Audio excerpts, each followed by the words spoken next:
What's up guys, Blade Master here, bringing you the third game between Fixer and I. This is part of the Total War League, and for the two factions that are in this battle, I have taken the Jutes, or I was not forced to take, but the Jutes were probably the one viable faction pick that I had, if I recall correctly. So I've brought the Jutes, and my opponent has brought the Visigoths. This is the third game. It's been 1-1, so whoever wins, this is a pretty important game basically. Whoever wins this gets, I think gets 3 points or whatever. So with the Jutes, I've brought a total of 4 Nordic band, 6 total Nordic horse lords. And by the way, this is a very fun match. Don't disregard this match just because I brought a Jute rush build, because it turns into a very interesting match. That's all I can say for now. I've also brought a total of 6 Huskarls, a couple of Nordic pikemen, 1 Nordic skirmisher, and a Nordic warlord general. With the Visigoths, my opponent has brought a total of 6 Germanic archers. Very smart choice there. Trying to use the maximum long-range potential that the Visigoths have over the Jutes to try and win them the battle. A total of 6 Gothic warband. Now these units, I think they got a pretty significant price reduction, but no corresponding stat reduction. Maybe I'm confusing these guys with the Sarmatian warband, but in any case, they are very, very good units. If a little glass cannonish, their health is very decent, but their armor is pretty poor, and so is their melee defense. But all that doesn't matter when they're supporting a cav battle. He's brought a total of 6 noble Germanic horsemen, which is a pretty standard move, 1 Gothic general, and 1 Germanic crossbowman. So 90% standard builds from both of us. But we've brought something a bit weird in each of our builds, like the Germanic crossbowman from my opponent, and the Nordic pikes and the Nordic skirmisher from my side. For now, he's turned on precision shot, and that's when I've just moved out of his firing zone so that he would tire out his archers for no real reason. And in any case, I've put my Nordic band way up in front from the rest of my army, so that they can really soak up the missile fire before the rest of my army advances. Playing pretty cautiously so far, moving into his firing zones, letting his archers get a volley off and waste a volley on my really cheap units. There you can see the Nordic band really not taking many casualties anyways. They don't have good missile block chance at all. But that said, the Germanic archers, as if they're firing into a blob, they're very effective, but if they're firing into thin spaghetti lines, they won't really do too much. So now he's moving up, advancing his archers. I think he's taking the bait here. I'm just trying to kite back, maybe maybe force him to move his archers a bit too much in front, then maybe catch them with a rapid charge from my Nordic horse lords. That could be pretty interesting. So I'm closing the gap here because this is what I was aiming for.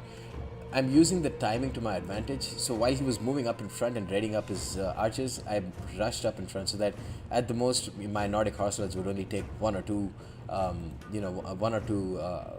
arrow volleys before my Nordic band at the very least comes into contact with these Germanic archers. So I'm forcing the rest of my army to move up, even though they're taking missile fire. And now he's forced to move back with his Germanic archers. My Nordic horse lord's taken maybe a couple of archer volleys at the end of the day, firing 1 javelin volley onto these Germanic archers, and then using my Nordic band as the Sarmatian warband bait, as I intended them to. So now I'm going to charge in with my Nordic horse lords, a pretty decent charge onto his Nordic warband across the field. His noble Germanic horsemen are going to get a clean charge onto my Nordic horse lords. Gothic warband there, wavering and dying here. Clean charges across the field. This is exactly what I want because I have my Huskarls to support. Just getting timely Huskal support all across the field. He's popped brace onto his Gothic warband here and his noble Germanic horsemen. Moving up with my Nordic warlord here to get brace onto my bigger blob of units. And now he's moved up his Gothic general. And so my intention with these Nordic pikes was to cover the asses literally of my 2 flanks. You can see they are turned around so that if he gets some rear charges with his cavalry, they would instead be charging in straight into pikes. Because the biggest disadvantage for my Huskarls is getting rear charge. And here you can see my Nordic band, which I pulled out earlier, is coming into great use. They fired a javelin volley onto this Gothic general, killing off a couple of them. and then proving as a screen for my Nordic skirmishers who themselves are also firing onto this general unit. Here what I'm doing with my extra Nordic pikemen is going to screen my javelin men. So in general, these Nordic pikes seem to be very, very useful, at least so far. He's going to recharge my Nordic horse lords there, and what I'm going to do is pull away with my Nordic skirmishers, and then these noble Germanic horsemen, while they were chasing after my Nordic pikemen, my Nordic horse lords, are going to come into the front of my Nordic pikes. Meanwhile, they're also going to get shot at in the rear by my Nordic javelin men, Nordic skirmishers. So here, the cav battle is basically wrapped up in my favor, but he still has a lot of noble Germanic horsemen. Hold on one second, you guys. So his general has broken through, and so have a couple of his cav units. I'm going to pull back with my Nordic warlord here. Meanwhile, he's getting some great shots with his Germanic crossbowmen. They've got 93 kills so far because he positioned them well. So they're getting flank shots onto my already missile-weak Huskars. Here, getting a great charge onto my Huskars with his with his noble Germanic horsemen. But I'm getting rear shots onto his general here while they were engaged with my Nordic horse lords. And these Nordic skirmishers are proving to be a huge MVP for me in this match, getting 35 kills straight onto cavalry, and they're basically destroying his general as well in the process. His noble Germanic horsemen getting charged at by Huskars, and they're going to lose a lot of units very quickly.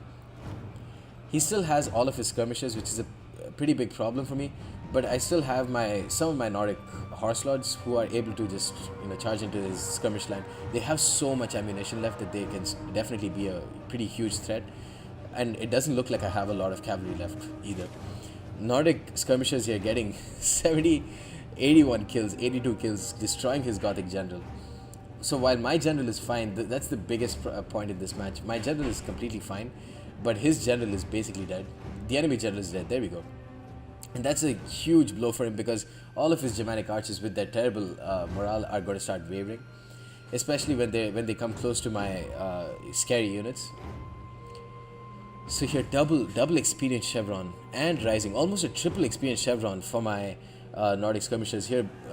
At the last second, pulling my Nordic pikemen and using them as a meat shield, while I quickly reform my Nordic warlord and put them into shield wall so that they get some sort of bracing against these already depleted cavalry units. And meanwhile, his Germanic crossbowmen, with themselves having a double experience chevron, are going to get rear shots with flaming shot, which means that's going to be a lot of friendly fire kills. So at this point, it definitely looks like it's in my favor, although I just don't have many cav units left. One of my Nordic horse lords have come back from routing. He can possibly kite with his Germanic archers. To be honest, I'm pretty surprised they haven't routed already. He's going to turn on precision shot here, and his Germanic crossbowmen, they've got so much ammunition left that they can destroy this entire Nordic army by themselves.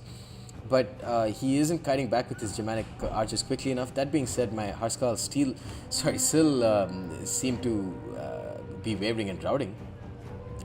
I do have Nordic horse lords though, and that's the main point of this game.